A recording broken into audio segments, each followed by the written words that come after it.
시편 36편 1절부터 12절입니다.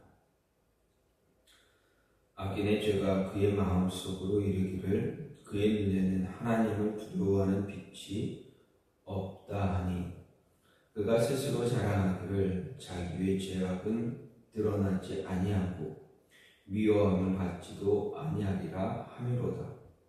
그의 입에서 나오는 말은 죄악과 속임이라. 그는 지혜와 선행을 그쳤도다. 그는 그의 침상에서 죄악을 꾀하며 스스로 악한 길에 서고 악을 거절하지 아니하는도다. 여호와여, 주의 인자하심이 하늘에 있고 주의 진실하심이 공중에 사무쳤으며 주의 의는 하나님의 산들과 같고 주의 심판은 큰 바다와 같으니이다. 여호와여, 주는 사람과 짐승을 구하여 주시나이다. 하나님이여, 주의 인자하심이 어찌 그리 보배로운지요. 사람들이 주의 날개 그늘 아래 피하나이다. 그들이 주의 집에 있는 살찐 것으로 풍족할 것이라. 주께서 주의 복락의 강물을 마시게 하리이다. 진실로 생명의 원천이 주께 있사오니 주의 빛 안에서 우리가 빛을 보리이다. 주를 아는 자들에게 주의 인자하심을 계속 베푸시며 마음이 정직한 자에게 주의 공의를 베푸소서. 교만한 자의 발이 내게 이르지 못하게 하시며 악인들의 손이 나를 쫓아내지 못하게 하소서. 악을 행하는 자들이 거기서 넘어졌으니 엎드러지고 다시 일어날 수 없으리이다. 아멘. 오늘 성경 말씀 시편 36편 1절부터 12절 말씀입니다. 시편 36편은 이스라엘의 왕 다윗이 정치 지도자로서 지위를 넘어서 하나님의 종, 곧 하나님 앞에서 백성들을 이끄는 영적 지도자의 입장에서 하나님의 백성들을 이끌어가기 위해서 쓴 지혜시임을 볼 수가 있습니다.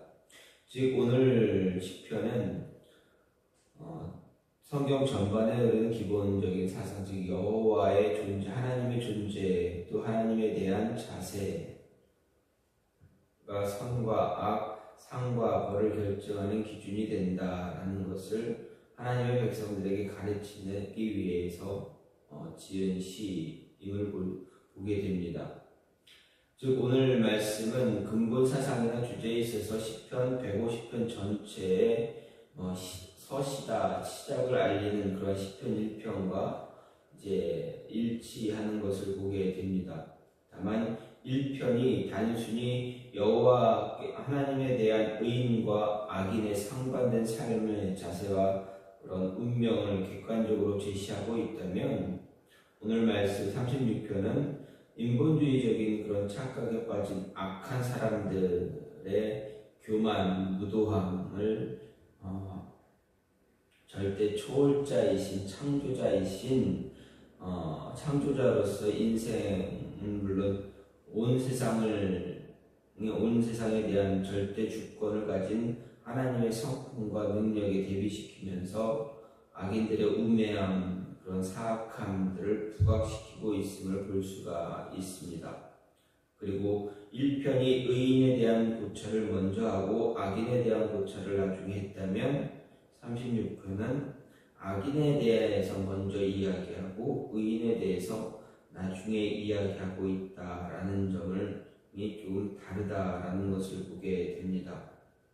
이런 모습을 보면서 오늘 말씀을 간단하게 생각을 해보면 1절부터 4절은 악인의 모습에 대해서 이제 고발하는 그런 부분입니다. 그들의 악한 모습이 궁극적으로 하나님을 두려워하지 않는다라는 것에 있는 것을 보여주고 5절부터 9절 말씀은 하나님의 거룩한 품성에 대한 신앙 고백과 함께 하나님을 의뢰하는 의인에게 주어지는 그런 축복, 풍성한 축복에 대해서 이야기합니다. 그리고 끝으로 10절부터 12절은 하나님의 공의의 부흥을 통해서 하나님을 경외하는 자에 대한 축복과 악인의 파멸을 간구하는, 악인이 망할 것을 간구하는 그러한 내용임을 볼 수가 있습니다. 그런 가운데 오늘 말씀을 통해서 생각해 볼 수 있는 것, 악한 자들, 악인들, 그들은 결코 하나님을 두려워하지 않는다라는 것입니다. 1절 말씀을 보면 다윗은 이야기합니다. 악인의 죄가 그의 마음속으로 이르기를 그의 눈에는 하나님을 두려워하는 빛이 없다. 이렇게 이야기하고 있습니다. 이것은 악인들의 본질이 무엇인가를 잘 보여줍니다. 다윗은 여기서 악인들의 죄가 그의 마음속에 그대 하나님을 두려워하는 빛이 없다라고 했는데, 이것은 해석할 때 조금 놀라운 점이 있지만 하나님께서 다윗에게 악인의 허물에 관한 깊은 통찰력을 갖게 하셨다라는 의미가 됩니다. 즉 하나님께서 이 영감을 통해서 다윗에게 악인의 허물에 대해 가르쳐 주셨다라는 그런 이야기입니다. 다윗은 여기서 그런 하나님의 신탁을, 하나님의 통치를 통해서 알게 된 악인들의 악함의 본질, 즉 하나님을 두려워하지 않는 것을 말합니다. 여기서 의인과 악인의 개념에 대해 분명하게 정의하고 넘어갈 필요가 있습니다. 일반적으로 의인과 악인이라 했을 때 도덕적인 개념으로 인식하는 경향이 있지만 성경은 의인과 악인은 분명 다른 차원에서 다른 규정하고 있음을 보게 됩니다. 성경의 의인과 악인의 개념 속에 도덕적 개념이 없다라고 할 수 있는 말은 아닙니까? 그런 개념이 없다는 이야기는 아닙니다. 다만 성경에서 의인과 악인의 개념은 도덕적인 개념을 초월해서 영적인 개념 또한 갖고 있음을 보여줍니다. 좀 더 구체적으로 이야기하면 성경에서 의인과 악인은 하나님에 대한 자세에 따라서 결정이 된다라는 것입니다. 즉 하나님과 어떤 관계를 맺고 있느냐에 따라서 의인이 되기도 하고 악인이 되기도 합니다. 이런 의미에서 세상에서 도덕적으로 선한 사람, 의인으로 인정되는 사람도 하나님 앞에서는 악한 사람이 될 수 있습니다.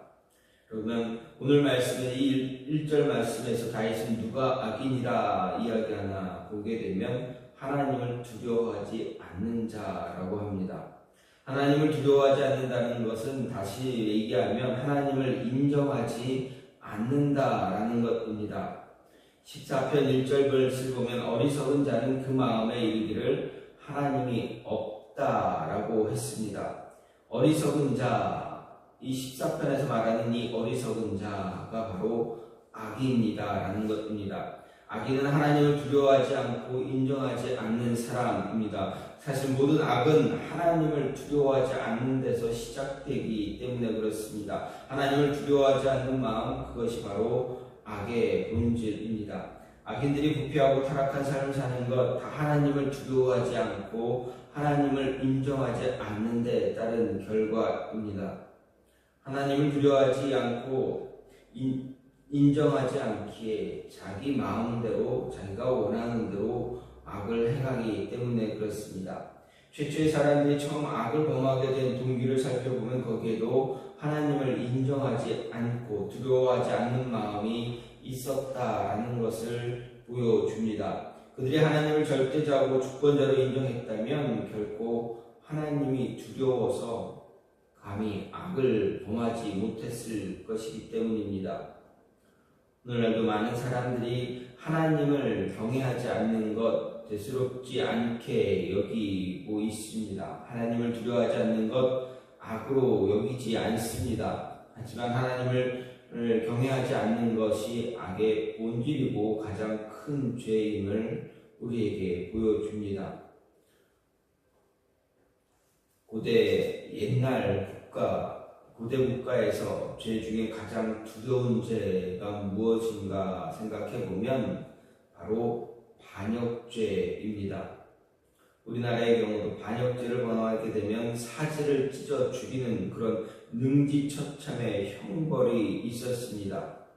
이미 죽어 무덤에 붙인 사람에 대해서는 부관참시로 하는 그런 모습도 있었습니다. 그리고 구족을 멸하는 그런 모습도 있었습니다.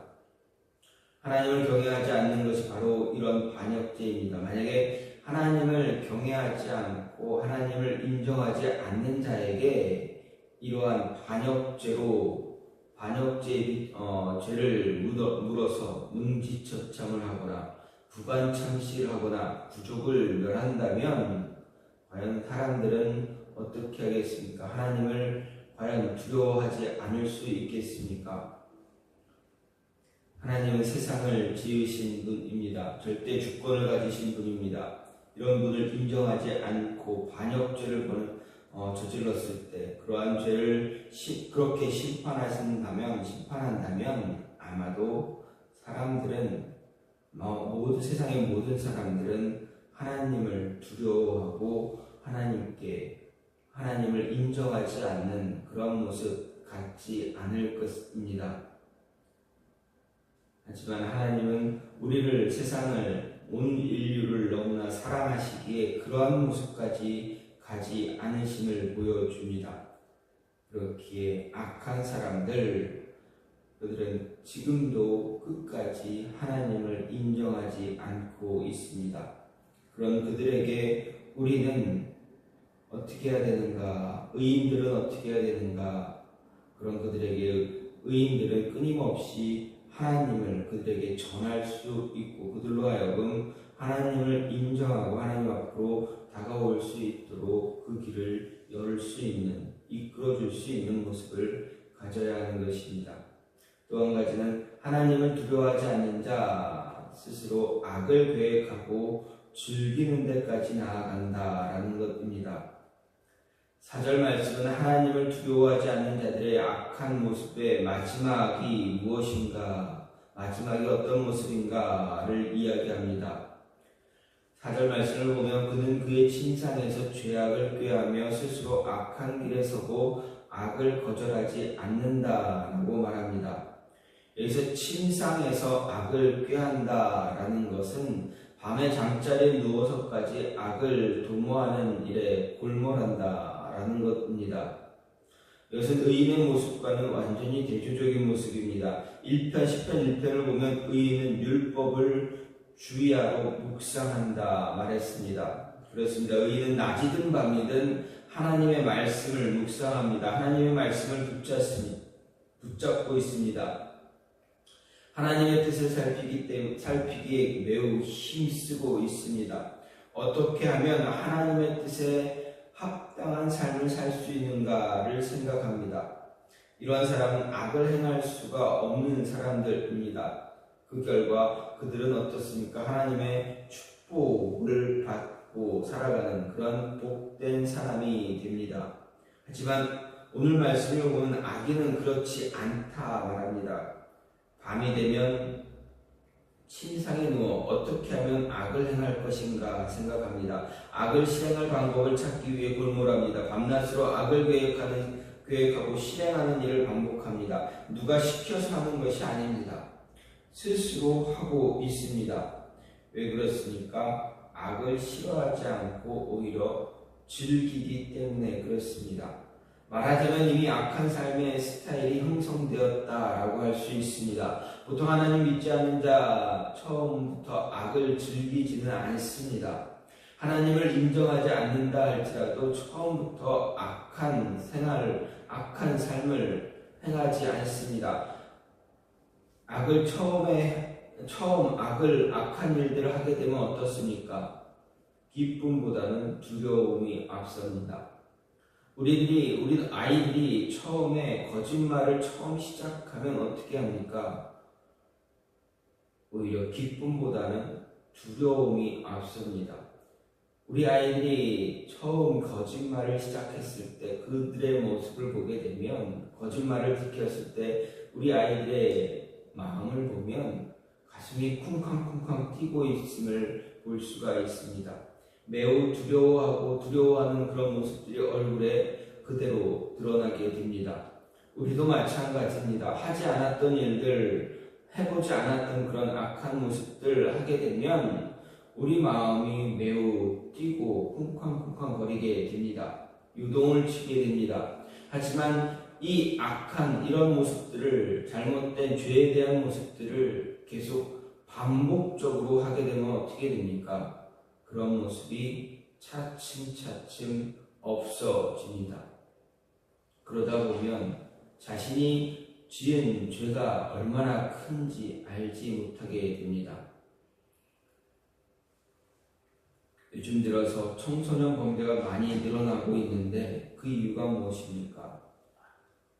그 아이들이 죄를 지어도 잘못한 일을 해도 이제 그것에 대한, 그 잘못한 일에 대한 어떤 뉘우침이나 그러한 죄, 자신이 잘못했다라는 것을 제대로 알고 있지, 깨닫지 못하고 있기 때문에 그렇습니다.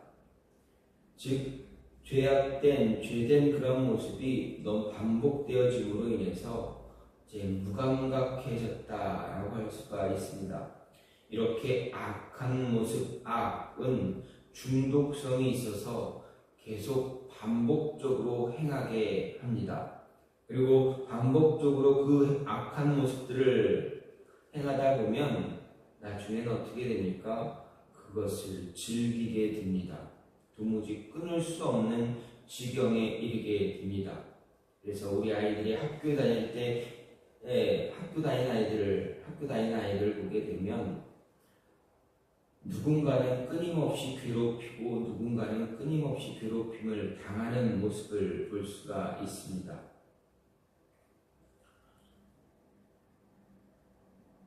도저히 그러한 괴롭혔던 모습, 괴롭히는 그 모습을 도무지 끊어낼 수가 없는 그러한 모습들을 보게 됩니다. 그냥 하나의 일상이 되어버리는 그런 삶의 일상이 되어버렸기 때문에 그런 자신의 잘못된 모습을 멈추지 못하고 있는 것입니다. 가치관이 완전히 전도된 삶, 거짓과 죄악으로 완전히 굳어져 버린 그런 삶, 그것이 바로 악한 사람들의 최종적으로 다다르게 되는 삶의 모습이다라는 것입니다. 이런 악한 삶이 굳어져 버린 사람 결국 어떻게 됩니까? 악으로 망하게 됩니다. 12절을 보게 되면 악을 행하는 자들이 거기서 넘어졌으니 엎드러지고 다시 일어날 수 없다라고 다윗은 이야기합니다. 몸이 굳은 사람은 한번 넘어지면 일어설 수 없게 됩니다. 그와 같이 악에 의해서 그 삶이 굳어져 넘어진 사람 다시 일어날 수가 없게 됩니다. 회복의 소망을 가질 수가 없게 됩니다. 그는 독이 든 잔을 무의식적으로 들이키다 나중에 파멸에 이른 사람처럼 스스로 자신의 죄악 가운데서 영원히 멸망하게 되는 것입니다. 하나님을 두려워하지 않는 자의 모습 결국에는 이렇다라는 것입니다. 악을 즐기다가 악 가운데 망하게 됩니다. 그들은 현재 악을 행하며 즐거워하고 악한 일로 인해 번영하고 있어 기뻐할지 모르겠지만 결국 그것이 자신의 삶을 망가뜨린다라는 것 깨닫지 못하고 있습니다. 그렇기에 끊임없이 하나님을 인정하지 않고 하나님 앞에서 하나님의 뜻을 어기는 그런 모습을 갖고 살아갑니다. 이런 그들을 바라보면서 하나님 앞에서 하나님을 인정하고 하나님 앞에서 무릎 꿇은 자들, 다시 말하면 의인들, 그들은 오직 하나님만 바라보며 하나님의 뜻에 따라서 살아갈 수 있는 모습 가져야 한다라는 것입니다. 하나님 앞에서 악한 모습을 버리고 하나님 앞에서 온전한 모습을 가지며 살아가는 자들, 그들을 향해서 다윗은 이야기합니다. 하나님, 주의 인자하심이 어찌 그리 보배로우신지요. 사람들이 주의 날개 그늘 아래 피하나이다 자라고 말하고 있습니다. 즉 악한 자가 아니라 하나님을 인정하고 하나님 앞에 무릎 꿇는 자, 그들은 하나님의 날개 그늘 아래 피하는 자가 되어서 하나님이 주시는 그러한 복락의 강물을 마시게 된다라는 거 분명하게 이야기합니다. 그래서 우리는 하나님의 그러한 하나님의 날개 아래 피해 하나님의 크신 은혜를 맛보며 살아가면서 악한 자들을 향해서 그들의 길을 되돌릴 수 있는 그러한 모습을 가질 수 있도록 도와줄 수 있는 모습이 필요하다라는 것입니다. 이것이 무엇입니까? 이러한 모습이 무엇입니까? 바로 우리 안에 있는 복음 예수 그리스도를 하나님을 인정하지 않는 자들에게, 악한 자들에게도 그들에게 전함으로 인해서 그들로 하여금 예수 그리스도 앞으로 나올 수 있도록 인도하는 것입니다. 이 모습이 우리의 삶에서 우리가 생활하는 모든 생활 속에서 일터에서 나타남으로 인해서 끊임없이 하나님을 모르는 자들에게 하나님을 전할 수 있는 그런 모습이 있어야 되겠다라는 것입니다. 오늘 말씀은 다윗이 악인과 의인에 대해서 이야기합니다. 오늘 우리가 생각하는 것은 악인에 대해서 이야기했습니다. 악인은 하나님을 인정하지 않습니다. 악인은 끊임없이 자신의 삶에서 악한 삶을 멈추지 않습니다. 이런 그들에게 우리는 어떻게 해야 됩니까? 의인은 하나님을 전해야 되고 그들로 하여금 하나님 앞으로 나와 무릎 꿇게 해야 한다라는 것, 이것이 우리에게 주어진 예수님의 마지막 명령임을 기억하고 끊임없이 매 순간마다 하나님의 말씀을 복음을 전할 수 있는 모습 가져야 한다라는 것 잊지 마시고 오늘도 그 복음을 전할 수 있는 저와 여러분이 되기를 간절히 소망합니다. 이 시간 같이 기도하기 원하는 것은 하나님, 우리의 삶 속에 악한 자들의 모습이 나타나지 않게 해달라고,